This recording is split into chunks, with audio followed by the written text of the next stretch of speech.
Hello, everybody, and welcome back to the Rare Cup here. We are now starting with the first semifinal as we got J plus D Force against Sloth Highlords. And as you see right next to me, we've got Yash joining me for this game.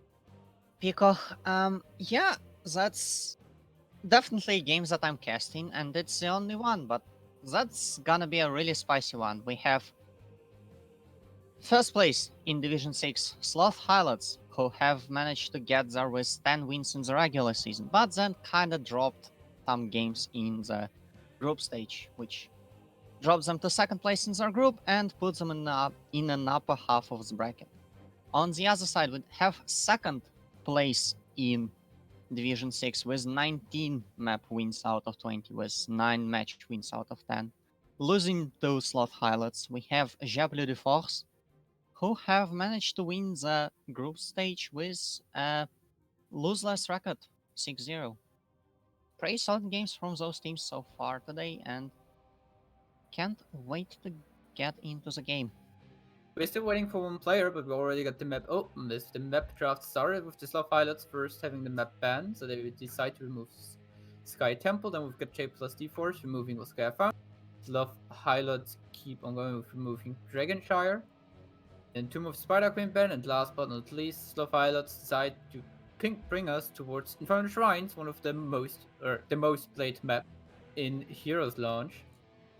Yeah, Infernal Shrines is kind of a classic, and it is coincidentally the most played map of both teams, with Sloth Highlights having 5 maps on Infernal Shrines and Jepli de Force having 7 Do we have any games. spicy picks coming out of the teams?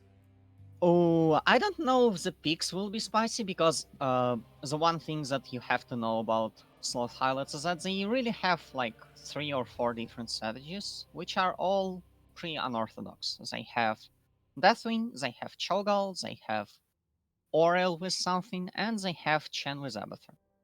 Now, there are 3 biggest bans against them, which are Cho'Gall at 19 bans, which is a number which I want you to write down and think about, because 19 games is really a lot, isn't it? Then they do have Deathwing at 15 and Oriel at 11, which, yeah, some pretty big numbers in that regard. And they were not able to lose in the regular season despite everyone banning that against them. So, yeah. Looking on the other side for J plus D Force, we see a lot of Thrall coming out this season. Also, Johanna, Rega, Cassia, also very spicy pick, and also that fifth most played hero is played, and then even the Brightwing coming in. A little bit of interesting picks they've got. They face in the normal season ones. In terms of picked heroes, I think there is actually quite a bit of overlap between the teams, with Rega, Jojo, and Blaze showing up in both of those teams' top 5 most picked, with Rega and Jojo being top 2, with Rega taking top 1, which is pretty interesting. I don't think that there will be a lot of pressure on each other because they do have a lot of different strategies besides those picks, but I think there will be some pressure exerted by the teams in drafts. They also have played each other, as is tradition between seed number 1 and seed number 2 from any cup, really, because Swiss. And Sloth Highlights have taken that in 3 maps. In all 3 maps of those, Jepli de Force have banned Deathwing and Cho'Gall, so that's a thing that I'm gonna be expecting. And apparently we're remaking the lobby. So Some players having technical issues cannot join the lobby. And it looks better now. yeah, it definitely does. Okay, let's see if that will work out. Because the teams have been waiting for a while to play this match. We have been waiting for a while to cast this match. And yeah, this is just a match too good to wait with it. Let's be honest, that's why they happen to be in the same half of the bracket. That's why this is not the best of 5 final series that we all wanted. I would, however, predict that I think both of those teams have the power to just win and win pretty without a lot of trouble in the finals. I don't think we will see game 5. Seems like the player is now in the lobby, so I think we're about to start the game. And yeah, let's see. We're starting the game. Game number 1 Infernal Shrines here in the Rare Cup, the semi-final, the first of 2. And the team with the first pick is gonna be Je Bleu du Force, which does mean that they also have the first ban. Have talked about Deathwing and Cho'Gall affinity of Sloth Highlords, have talked about how in their previous fixture those were the first 2 bans in all 3 games. And I don't think they really need to have a reason to change anything. As for every game, betting is set up. So exclamation mark bet A if you think the Sloth Highlords will be better than the opponents, better than J plus D Force. Or exclamation mark bet B if you think J plus D Force got a little bit of something they need to beat the number 1 spot of Division 6. Ooh. Fight fire with fire as Cassia hits the peanut gallery for this game. And switching up their Cho'Gall ban for an Abathur, leaving the big dude open. I don't think I actually like that much. Infernal Shrines is an okay map for Cho'Gall, I would say. It's definitely possible to pick him here. The Elf ban also removing the soak potential globally, also the mule potential. And now we've got also Kel'Thuz's being removed here by Sloth Highlords, so no bomb on minion on the shrine. Keep everyone away of it. And a Johanna first pick, just a solid hero, a tank. Everyone likes tanks. When you think of tanks, you always think Johanna. She has been in the meta since like her release or something. And yeah, there's never not really a reason to not go Johanna. And it is gonna be the choice. Yeah, On the we Oasis. go. Everyone who did not read the last patch note is now highly confused, but Arthas got a buff to his health, in order to his level 7 talent, and to all of his level 20 talents. Can't wait to see Got Arthas some finally in pro play. nice We buffs. haven't seen him there for a while, and yeah, Arthas finally showing up. He's cool to fix. Now Yeah. J plus D Force having done so with picking up Rega and Plays. They already have a very heavy frontline with Johanna Plays. Rega some good heals, Cleanse and Ancestral for as the panic buttons. Of course also coming in. I mean, let's be honest, when your opponent has such a level of lockdown with Zul Arthas, you do kind of want to have a high HP target, because both of those do have an ability to reduce armor. I don't necessarily remember if those stack or anything, but it's just gonna be a lot of damage coming your way, so might want to prepare for it. Meanwhile, we've got the Sloth Pilot spanning out Danzo with Q-Build, of course, very dominant on this map. And now J plus D Force, they heard you, and they are still like, yo, we're still gonna go and ban Cho. So no chance for Cho'Gall coming out here. And they are appropriately getting booed by their opponents, who, however, have decided to pick up a much more, a much less cheesy strategy, but still a pretty solid one, picking up Vala Oriel as their first pick for the second draft stage, or the second pick stage, either. Which Vala Oriel have been pretty good, like, ever. Again, like, Very strong combination, but talking of strong combinations, we've got on the other side Jaina, Reyna. So probably slows from Jaina, of course, coming in, and Reyna possibly with Ace in the hole to increase his damage against slowed opponents. Just a heavy frontline killer, I guess. Xul and Arthas can struggle, but Sloth Highlords decide to help the frontline out a little bit by picking up the Zera's, possibly movement speed for the frontliner, which is Yeah. amazing on an Arthas. Because both of those kinda struggle with getting close and personal to your enemy, and with Zarya you are kinda able to just get in and stun people or do something nasty to them, which will be pretty important. Also, Zarya pretty good at negating damage, pretty good at being a second healer in the combination with the Oriel. I think that should work fine for the side of Sloth Highlights. I like the draft coming out from them, the Sloth Highlights, but you also are not allowed to underestimate the draft of J plus D4s with Jaina Blaze. They have a very massive front line. To get a good setup and possibly a ring with Jaina, they can do a lot of burst damage, but also they're very great at zoning away from the point. For example, Reina could also go Hyperion to make sure no one wants to stand around the shrine. I mean, it is a classic, and it is a classic for a reason. So yeah, let's see what will win the slightly cheesy and slightly more novel composition of Sloth Highlights, or the tried and tested approach of Jeopardy the Force. Game number 1 loading up right now.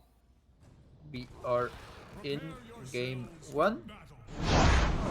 On the left side, we've got the Sloth Highlords, we've got blue on their Seashell, on the Oriel, Gafflow on Vala, Dura on the Arthas, and last but not least, the Captain, Bloody, playing Xul. On the other side, we do have Jeopardy the Force with Seal on Blaze, the Fair on Jaina, Nova 31 on Rhaegar, Cavaliers playing Raynor, and Heroes Gohan is gonna be stomping around on Johanna. Can't wait to see this match finally happen. Looking at level 1 talents, we already see the Shackler coming out from Xul, which usually says that he kind of wants to go into W build more. Because of the high amount of auto attacks, you also get the cooldown reduce for your armor in a lot often.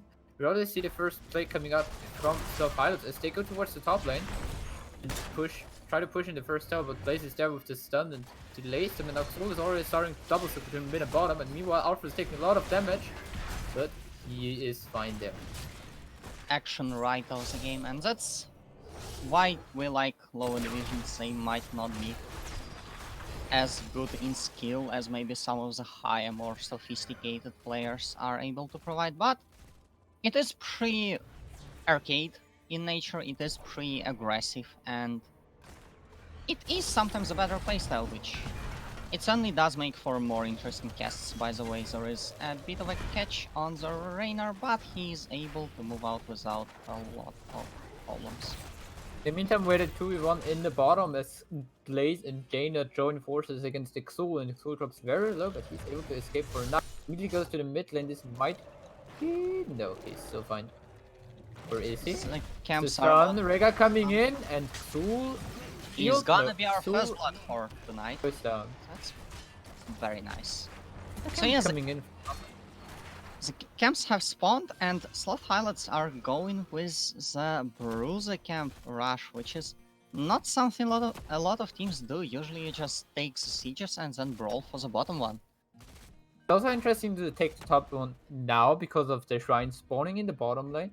If you take it later on, the camp can push during the shrine phase, and it will get a lot more value. Where someone of the opponent team has to go and react to it, so you have more space around the objective to go for an engage. But now you are able to set up some kind of push in the top lane and try to get the walls down, which is however countered by Blaze and his follow-up from Jeopardy the Force, another stun in, and an engage from the French team is imminent. It's done a lot of damage against Dur. It's fine. It is. That's where Oriel kinda works. You have your team doing damage, and you are all standing in a small group, which does allow for some big W kills. But it also does allow for some big blaze engages, which we have already seen quite an amount of those already. Imagine Jaina being there and being able to drop a Blizzard and a few other icy spells on it. Looking at level 4000 stuff, we see 4 quests coming in for the Sloth Highlights. The channels, of course, so no W build for Xul, more opting into the standard split push build.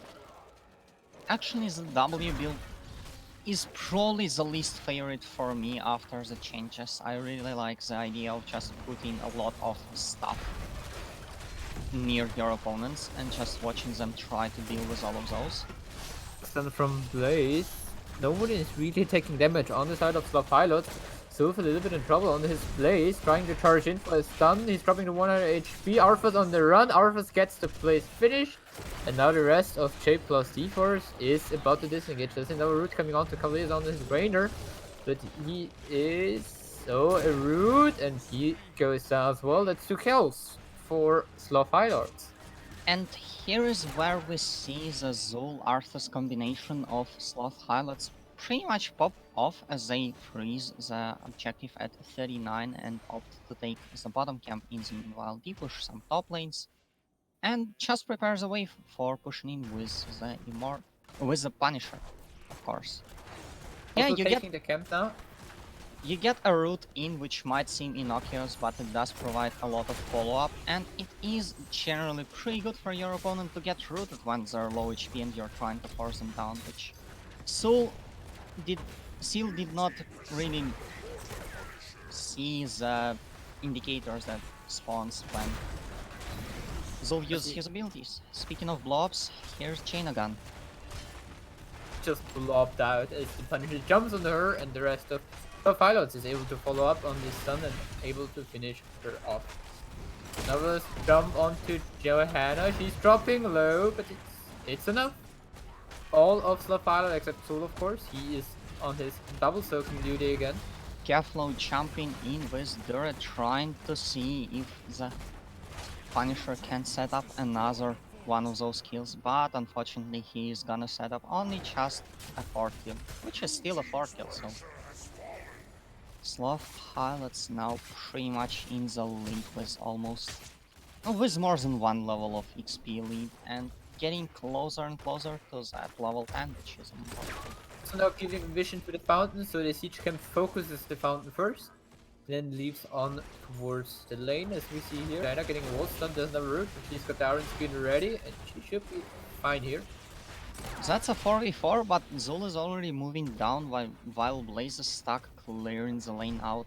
The wall top lane is also gone, as is the tower in the mid lane. Still want to wait a little bit. They are about to hit level 10 Sloth Highlords it is. And J plus D4 is only about to hit level 9. Not even quite that. Let's see what ultimates we'll see here. I am actually interested in what Zul will choose. I would say the mages are usually better.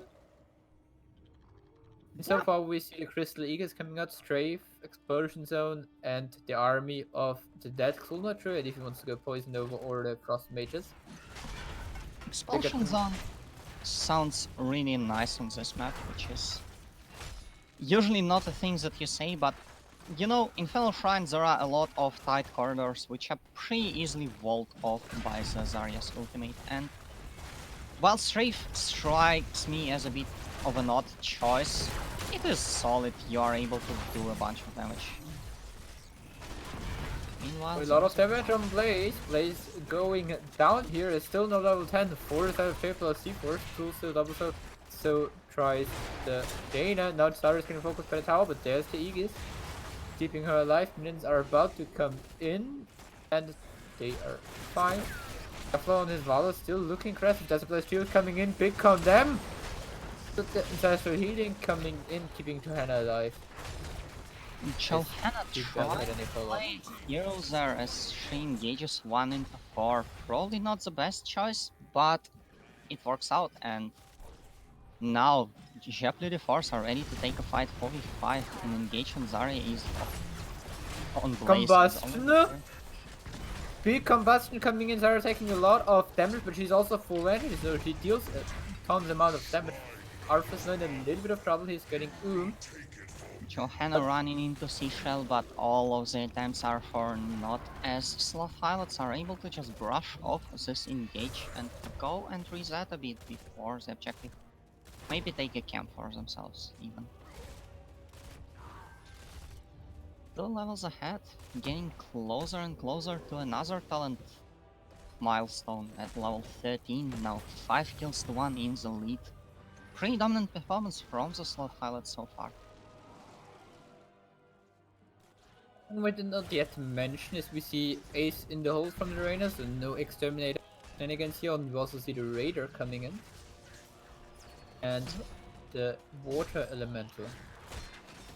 Oh, Water Elemental is probably the one that I don't like the most out of the ultimate speed. Although Strafe is up there. Because I just would really like to see that Blaze engage plus Ring of Frost combination, but sadly I also kinda understand that there is not a lot of Ace follow-up. going in. There's the combustion. All slowed, and now they're jumping onto Aura, but it's not enough as Jaina is the first one to fall. Rega in a lot of trouble as he goes down. Jaina very low, so is Blaze, but they seem to all escape. Yes, they do. Enemy That's healer. another 2 kills for the Sloth Highlords. Enemy healer is doing a lot of healing of the damage that we do, so let's just kill the healer instead. Solid logic, but unfortunately Oriel is good enough to anticipate that, position herself in the backline to stop all of the potential engages, and just Crystal Aegis herself when it gets a bit too dark on the horizon. Again, I have one thing I really like doing Sloth Highlords right now is they're again on 39, and now they're taking it as they have the camp taken. Push with camp and Punisher, but Jaina is stepping up to try and clear the camp very fast. Only one customer is standing. On 300 HP, they jump on the channel, but she's got Darren Skin, so she is fine. Now it's Frozen Punisher, so the port is disabled, and they're able to just push it in. There we see the Skeleton Mage just drop very early. I think that's the first Punisher stun those games that hasn't ended up in a kill, but let's see if this one will. Nope, lands is enough to safely kill Hannah. Nice cleanse coming out there for China to keep her alive, but Blaze is not so lucky as he was in the middle of everything and got finished off by the Punisher. Expulsions on. Jump on Rainer. He takes a lot of damage. No, sorry, Jaina, and she goes down, but in return we see Jaina falling the 1-for-1. Bishop being distracted, but the keep still goes down. I mean, trading kill for kill is something that you generally wanna do when behind, but you have also lost the keep and now the exchange does not seem so good. Especially when your opponent is a whole talent tier ahead. Sloth Pilot just came here to win today. And a good thing for J plus D4 is that they traded the Vala. With Vala still alive there, for example the Arthas or the Xul dying, they could still have pressured the core at least a little bit. But with Vala going down, the battery is gone for the Aurel, so they don't really have the hope input for Aurel anymore. Decide to rather back off and play the safe game. yeah, trading that imminent core attempt for some macro pressure dispersed across the map as Sloth Highlights opted to take. All of the camps paint the map in your color, as we call it in the Rare Cup. And yeah, Legend says that you're not allowed to finish games here if you have not taken all of the camps and killed all of the structures, which Sloth Highlights are trying to do, setting up that top lane.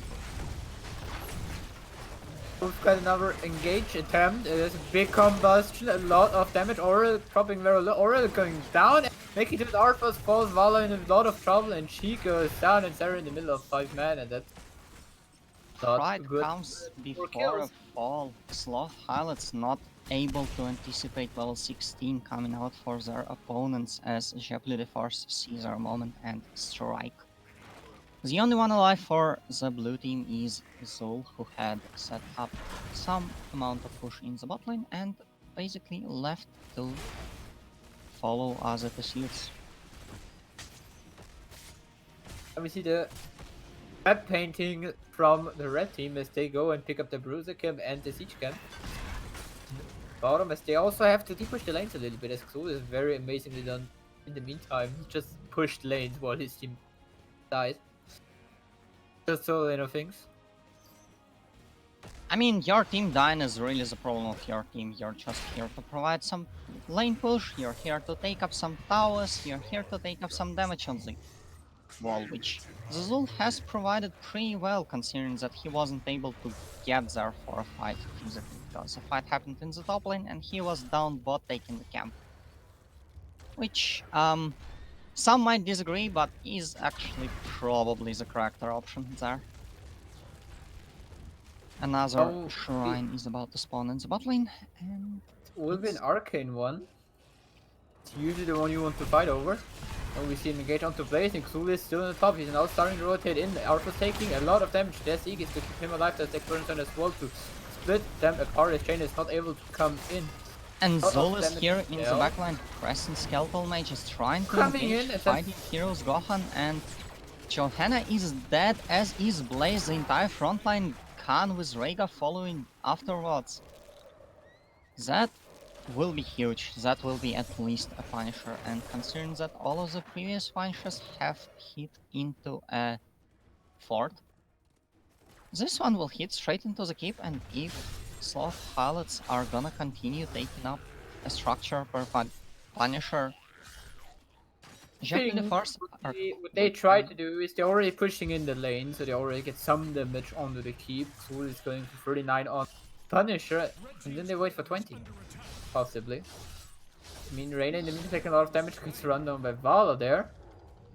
Very well done. They immediately go for the Protector, for the Punisher. And, we see 20 as well coming in for the Sloth Highlords. As we see an engage onto Vala, taking a lot of Crystal damage. Aegis is up. I don't think they will be able to get anything here. The Shields of Hope are coming out, as Ancestral Healing is there to save Blaze, but I don't think he was a target that needed saving, as Johanna is the one who gets the axe. The engage The continues. Punisher is joining them. The Punisher is joining them as well. Rhaegar about to fall, but it doesn't matter in the end, as the Punisher is just here and hits the core 50% and dropping. It is GG, as game number 1 goes towards the team in blue, the Sloth Highlords. Well, that was a game that happened. That was pretty quick, pretty rough, and pretty solid for Sloth Pilots, who have managed to produce pretty much a slaughter, honestly. That was some pretty nice plays done by Vala, for example. And Zul coming out as a pretty solid offlaner in this specific game. Looking at any stats of this game, we immediately see that the experience Xul has 20,000, and the next one, general, is Jaina with 11,000. Xul really loves his soul lane. He also got double the siege damage from everyone else, nearly. So when we look at the damage numbers against heroes, we see 80,000 coming in from Val, and then Blaze is the first one for J plus D4 with amazing 50k. We see Jaina and Reyna coming in, so a lot of damage also coming out there from J plus D4s. On the side of Sloth Highlights, we see the main damage coming out from Vala.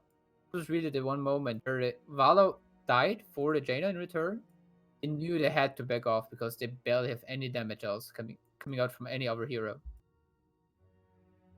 So yeah, once again, highlight on Zul, because I think we have talked about the other heroes in other patches, but finally the Necromancer has a chance to shine. He has a lot, and I mean a lot, of wave clear with his passive and all of his other abilities. And on top of that, if you need to fight, you have your E, which is a pretty amazing root ability to use on your opponent, and sometimes they don't even notice with how good the follow-up from Sloth Highlights has been. The roots are essentially a kill up there in the game. I mean, Xul was always good in the wave kill department, but I think the recent patch made him also way stronger in terms of team fight. Like in my last 3 Xul games, I somehow did top damage, and I had no idea where all the damage numbers came from. But in the meantime, we've got J plus D4s. As they were the loser of map 1, they had the choice between map pick or first pick, and they decided to go for the first pick. And Sloth Pirates are currently thinking about which map they want to bring us to. Well, how many... what do we have left in the... we do have Sloth Highlights playing 2 games in Garden of Terror, which let's be honest, Sloth Highlights are not exactly a team that is gonna. They haven't picked a lot of maps this season, and usually they pick pretty much random stuff. They have a lot of maps picked just once, and now Ultrac moves to a honorable position of being picked twice by the Sloth Highlights. Yes, the Slophilots decide to bring us towards Ultra Pass. We had it in the last cast, the game before, where we also saw it coming. The teams usually taking the camp immediately at 1 minute, so it's back up for the first objective, and does usually want to take it on cooldown if possible. We saw them last series doing so. So yeah, let's. I think Zol can come out on this map as well. I think he's gonna be a bit worse because it's harder to split push several lanes, which is a thing that Zul is amazing at. But he's still pretty solid in the fights, and is pretty solid in pushing that one lane, which Think Sul is definitely possible on Ultra Pass, as you usually want to have an Ultra Pass wave clear.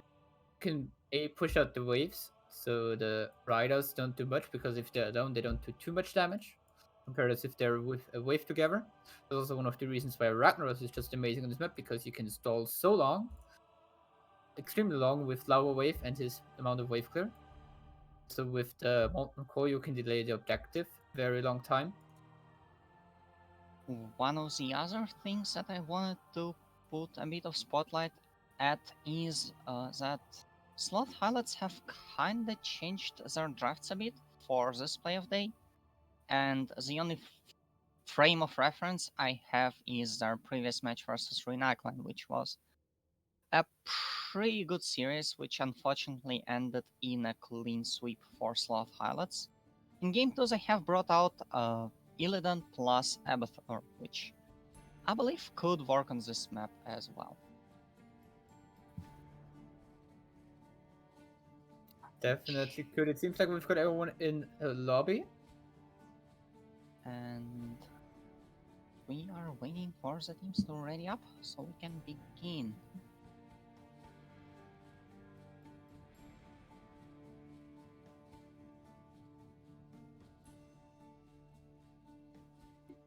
Team to have everyone ready.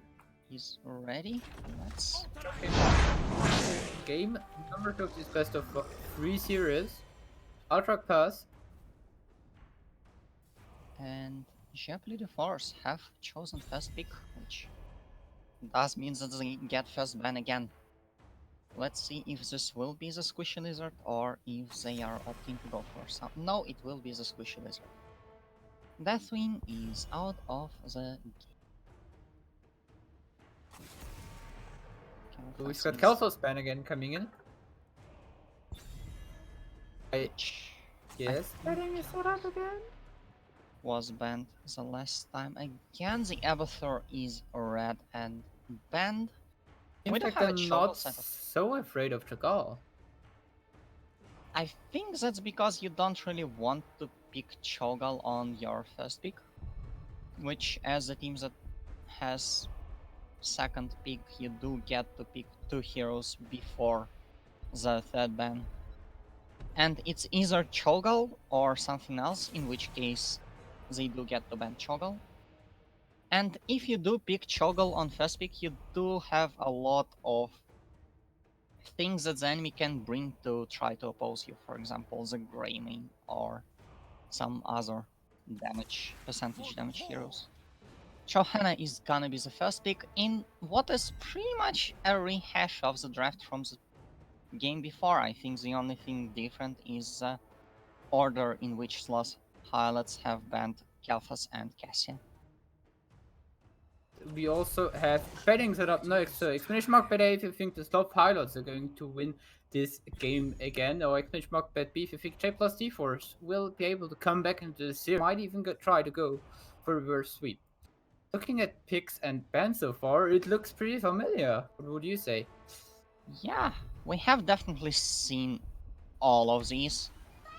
Okay, this we probably did not see. I don't remember a Brightwing in game number 1, but it's gonna be a Brightwing in game number 2 with Blaze as a familiar face to sweeten the pig.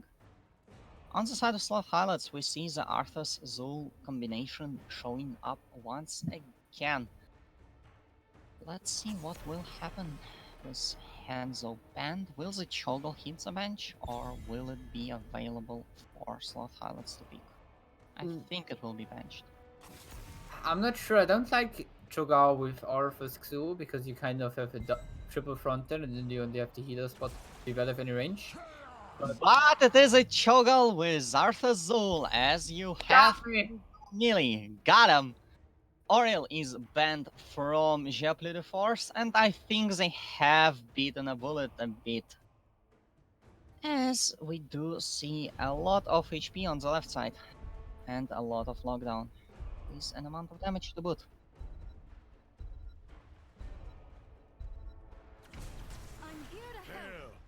So it's gonna be a Tychus to counter high HP targets. Pretty classic if you ask me. Jaina to pretty much set up, do a lot of explosive damage. I believe that's gonna be another water elemental because usually at this level the ultimates are more picks of the player than actual adaptations to the situation. But I will be interested to see what the Fae will pick in this game. And Seashell chooses Anduin. I believe you can trade out Cho'Gall. Interesting to see the Anduin coming in here as a support. Would have more guessed into the Ana probably. To see her coming out. The other side, we already got the same draft again with the Jaina plus auto attack. This time it's the Tychus to have more percentage damage against the Cho'Gall. I don't think I like Ana here. Ana is a bit too slow, and she likes fights which happen at least in some range of her. And the rest of her team would want to just rush in and try to overwhelm the opponent with bodies, with Zul, Arthas, and Cho'Gall.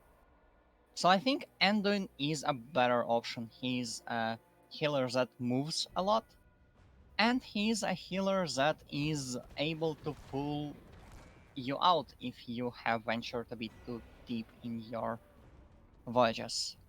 Anyways, on the left, we have Gablu as Cho'Gall, Seashell playing Anduin, Dura on Arthas, and BV Bloody on Zul. They are Sloth Highlights, and they are here to get their victory. And to the right side, we've got J plus D-Force, we've got Seal on Blaze, T-Fire on the Jaina, Heroes Gohan on Johanna, Nova 31 playing the right wing, and last but not least is Cavaliers on the Tychus. And let's see how this game will turn. No cheese from Sloth Highlights at the moment, which is attempted to be anticipated by the Blaze, but there is no one moving for him. Zul is gonna move up top, and the lane phase will stop. Cavaliers already moving in, trying to pressure out the Cho'Gall early on with the passive running.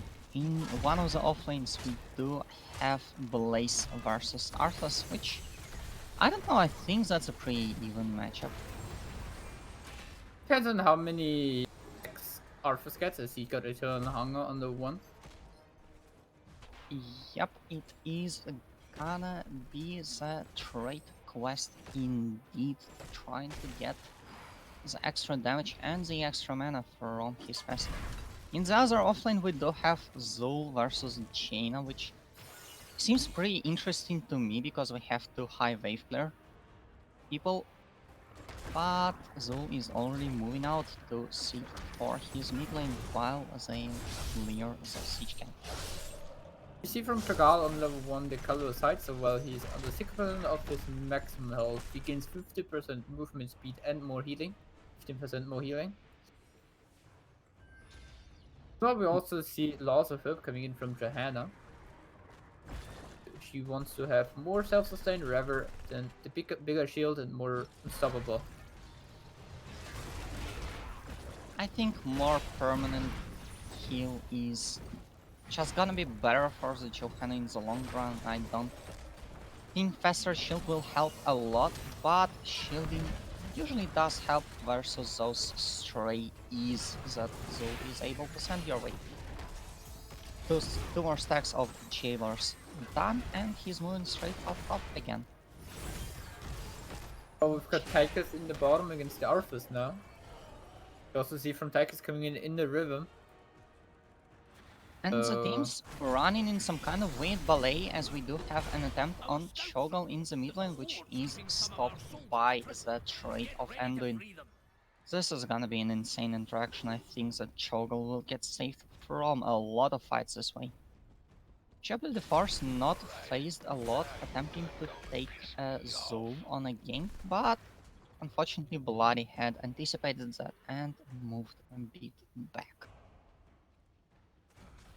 Another camp coming out pretty much on cooldown from the Cho'Gall of Sloth Highlords, as Jebel the Force are attempting more ganks, being Bloody falling low, but not low enough to die.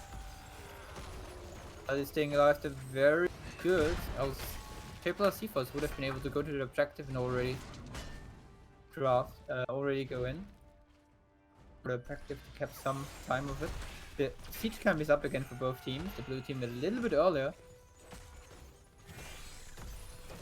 And a little bit earlier is that little thing that matters in this case, because now Sloth Highlords get the initiative and are able to just go and start threatening the channel of the objective, which is channel, but here comes the stop attempts from Jetly the Forces. The root comes out on Tychus, and he drops quite low but gets saved by the Brightwings Global. The fight is afoot, and yeah. 5v5 fight, Arthur's dropping kinda low. He seems to be able to walk out there. I find it interesting that it's Jepli the Force that are aggressively pushing in, which they have taken Cho'Gall low, but once again saved by the trade of Andon. The capture is stopped 7 seconds from the goal, and Cho'Gall is looking to get a sneaky cap in. Not sure how that works. It's very risky here. That is a very spread fight, and that is an engage on Cho'Gall, which will succeed. Jepli the Force finally getting what they were looking for this entire time. Not sure, a lot in trouble there on his Arthur, and he gets also finished off by Jane here. So it's even one more kill for J plus D-Force. The capture was stopped at 9.3 seconds from completion, but is resumed again as no one is here to oppose the French team, whose cavalry is now gonna start pushing down the lanes. Jet Blue de Force finally finding some answers and finally showing up to the game. Let's see how this will work. Joe in the meantime going for the uppercut and the power surge, so he's opting into a Q-Bolt, which means his bigger power spike will come in at level 60. With 13. They get a lot of self-sustaining. Especially with this level 1 talent, it's even increased healing. The root comes out on Jaina as well as some damage. Jaina is actually halved by the burst of Zoe. Or not burst, but just the damage combo. In the mid lane we do have heroes Gohan falling quite low, but Johanna fights despite the injuries as Crusaders do. The Brightwing is here to heal her up, as the fort is falling down to the Tychus fire. Level 10s come out for Jepli the Force. We already see Blast, Shield and Combustion hitting the battlefield once again. Emerald Wind, Water Elemental and Drill are gonna finish out the ultimates. Expecting some good engages again coming out from the place with his combustion. He also did them in the last game. I think this time it might be a little bit harder for him to get to the good ones. It's interesting, as both teams are hitting hand pretty much. We do see that both offlaners in the bot lane are trying to check the boss, trying to see if the enemy is attempting a pretty early and a pretty risky, but a pretty rewarding boss take. Johanna is here to jump on bot lane. Blast Shield is used as is Combustion to try and get Dura as Jaina falls down in the mid lane, but Arthas is taken down and that's what they were looking for. So it must work, right? Meanwhile, Sloth Highlords are gonna get some push top lane, but they have found a better target in the boss as they are now moving straight for it. We do have Skeletal Mages, Light Bomb, Twilight Hammer. I don't remember how this one is called in English. Let's call it White Circle before Samu interrupts me and corrects. And Army of the Dead. Gently the Force, of course, scouted out and press a drill to try and take some damage out of the boss and try and claim it for themselves. I like White Circle. A fight is going to happen and let's see. Let's see. The root coming in. All now with the twisting never going in. Getting 2 kills. There's the White Circle coming out, hitting Johanna in Blaze, and now Johanna goes down. Blaze on the run. He falls as well. It's a 5-man team wipe coming out from the Sloth Highlords. And with that twisting Nether, thank you Samu, Gently the Force have been essentially voided, as they now have a boss pushing down their top side and no one else to try and save the objective from being kept. Although they are coming online now. So yeah, Sloth Highlords not being faced by their early grievances and just getting together and overcoming their opponents. Oh, Jaina! Okay, she's fine. I hit the root in the boss stun. Does force a global from the Brightwing though, which is pretty important because now there's even less people that could get to potentially engage in the mid lane slash objective slash bot lane. And meanwhile, we've got level 13 in for Sloth Highlords, where we see the surging dash of Cho'Gall. This will give him a lot of health per second, and he's now able to solo the boss in the bottom. that is a pretty cheeky play, which unfortunately Gently the Force are not able to counter. He uses Iron Skin a little bit earlier. He's there on the point, but the boss goes over now. There's the blessed shield. Heroes Gohan on the run. Can he run? There's the Rising Teleport, and he is getting out. Cho'Gall jumping in. There's the White Circle, but no one is. Oh, there it goes. It's the explosion of the White Circle. 3 people, but Cho'Gall very low, 100 HP, and he goes down. And Dura now also on the run, or is he? No. Decides to turn around, go back in with his army after that. So yeah, in the end, the Flame Circle of Blaze turns out to be better than the Void Circle of Cho'Gall, as Ogre is killed, and yeah, Gently the Force win another fight. This was a pretty messy engage, but it worked out in the end. The teams are equal in talents, and pretty much equal in levels, although Sloth Highlords do have half a level advantage. The cavalry is gonna... We've got the Fiery Circle on Blaze. We've got the White Circle on Gal. Is Endo the Stun Circle? Light Circle. And we have the Ice Circle for Arthas, but we do not have any Rings of Frost, which is... We've got the Wind Circle for Brightwing. Correct! See? You're starting to catch on. Go with some circles in both teams again, taking up their siege camp. Also very similar in experience right now.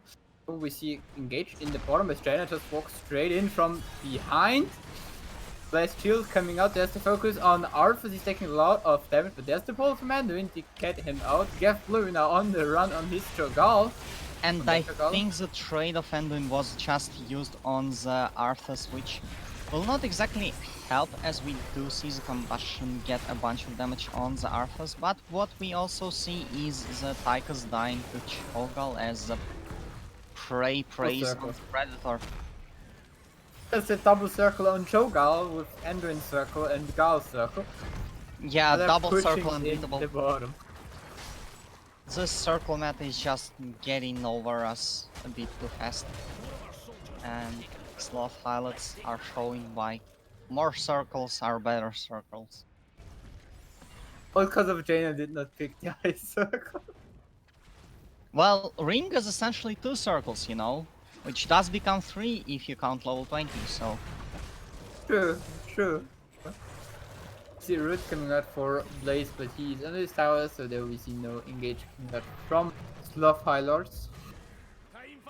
And we do have the objective spawning in again, this time at the full 50 seconds. The engage is here, the light bomb is not gonna hit anyone, but the Chogle engage is gonna hit 3 people right into the backline of Sloth Highlights. Although, I don't know where the backline is anymore. Because this is getting messy and Blaze is the first death, Jaina and Brightwing following up, Johanna also dead, and Taika's the only one alive after this slaughter. It's Although not messy, might it is have a spoken team too wipe soon. coming out! The second team wipe coming out from Sloth Highlords this game. Caster's curse, what can I say? We see them now also starting to push in the mid wall. And also Xul now starting to work on the objective. In these team fights, the teams just continue circling around each other, and if we have learned anything in the last 13 minutes is that circles are a thing that favor Sloth Highlights a lot more. As they are gonna go and just get a boss, because why not? They do not have anyone to oppose them, and they do have an objective, and they do have a Zul on the objective to stop it. Unfortunately for the Zul, we do have Blaze showing up and interrupting the cap at exactly halftime. 25 seconds remaining for Sloth Highlights. But the boss is done, and the boss is gonna push down top lane, which will force Japli the Force to choose between objective and or keep. I think at this point it makes more sense to go for the objective, try to go for the last fight. And Now we see a big fire combustion, big fire All ring of the coming. circles come out as Chogle dies, and we see the fight being won by Japli the Force. I'm too afraid to call it. I'm Kinda really seems too so, afraid. and then now in a lot of trouble as well as Jane is on him, but Jane is not very helpful. There's the root. And doing as that, the wind circle is used to disengage the rest of Sloth Highlights, and yeah, Japli the Force get off a 3-4-0. Which, I mean, I'll take it. 100 HP on Jaina, by the way, after nearly dying to the jailer skeletons. Meanwhile, we see the top keep going down. Really like that the Triple C4s go for the fight there. I think they would have lost that keep anyway if they did go for the boss and just dies with the cavalry. But Possibly. yeah, we do trade a keep for 3 people, and it pretty much negated the boss as well, so that's pretty nice. And the capture of the objective is going to be at the same rate at this point as Japli the Force have less time remaining on the clock than their vis-a-vis at 17 seconds. And we do have another fight as the teams are starting to circle around each other. What's coming in now? 25 to 17 seconds now on the objective.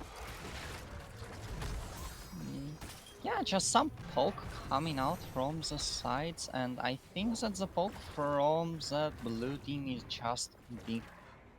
Way more damaging. I forgot how to English for a second there, I'm sorry. It's okay, but anyways, they also see Sloth Highlights being close to level 20, so if they just go for the poking there, and J plus D4s falls back, they will win. That's why you go for a fight, you lose the first one, they get level 20 and kills the rest of you. See exactly what they're doing right now with that seal being a bit caught up. The thick of it. We do have the Draken laser drill as they decide to show up and fight right after their opponents have taken their level 20 talents. We do have a second trait charge for Endun, which is gonna be pretty huge in this upcoming fight. You see the ranged auto attacks now coming in for Joe.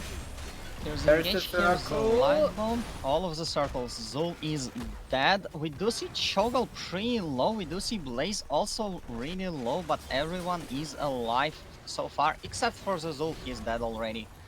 And Fenwin Zandun, falls, and the but also Jaina. we see Jaina in And the return to rest of Gal. them, Jesus. Gal is not going to fall here. There's a minigun coming out from Tychus, but it's not enough. As Cho'Gall turns around and finishes him off. And now they are on the run. Johanna dropping low, but so does Brightwing. And now we see Cho'Gall coming in with those slowing auto attacks, being able to kite Brightwing very low. But there's Blaze with the body blocks, but Brightwing still goes down. Johanna falls as well. Outfrost 1v1s her in the meantime, and now Blaze against Cho'Gall. It's a 2 See? against 1 in. And this is why Cho'Gall is the best hero. Cho'Gall has the Void Circle, the original one. How many circles does Tychus have? Hero! Exactly. You have no chance. You think that Tychus is a counter, but yet you're the one being countered because Cho'Gall just has more circles. In And theory, you can think about the grenade as a circle, you know, as a bumpy circle, knockback circle, something around that. yeah, I'm gonna rule no on that. If that counts, It's too small for a circle, I think. we can count the Cho'Gall Q as a circle as well. We can count the Gal's stuff as circles. Cho'Gall Stop just talking has- from circle. Tychus is able to finish off Cho'Gall. The core is only down to 7,000 HP, and the rider is about to come in. Will it be enough though? With 3 against 3 up on the board right now. Mid also the rider comes in, and I think this is game as the core goes down. Game number 2 goes over towards Sloth Highlords with standings now 2-0 in favor of Sloth Highlords. It means they are the winner of this best of 3 series. See, Tychus stopping my circle propaganda by killing the Cho'Gall. He's such a square. I always knew it. Yeah, this game has been a lot closer, but the stats for Zul have been a lot better in this one. Coming through in both siege and hero damage and the experience. Who could forget those? So yes, Sloth Highlights are gonna get a 2-0 victory over their opponents and go straight to the finals. This was the first semi-final. The second semi-final will be between the Stray Dogs and Fat Nova. We are going to leave you for that one. As we have 2 other great people coming in with the parts of the background production who is running it today. It's first of all it's Karis, of course. And we also got him joining is Eastcorp today. What are your predictions for Stray Dogs against Fat Nova, Josh? I really want Stray Dogs to win. I don't know if they will be able to do so. I'll be honest, I don't exactly remember the level of play that Fat Nova do possess, but I have seen Stray Dogs play, and I have seen Stray Dogs play very well. For example, they have beaten the Sloth Highlights 2-0 in the group stage. They are the only team so far that have actually beaten Sloth Highlights in a match. And if I want to see anyone in the finals, that's probably the Stray Dogs out from that semifinal. So yeah, on that note, I think it's time to run away before the launch. Management locks me up for the mess that I made during casting this match and never lets me out again. Thank you everybody for watching. We will go to a short replay break again, and after that, after a short break, we will be back with Karis and Eastcorp going for a second semi-final and the grand final afterwards.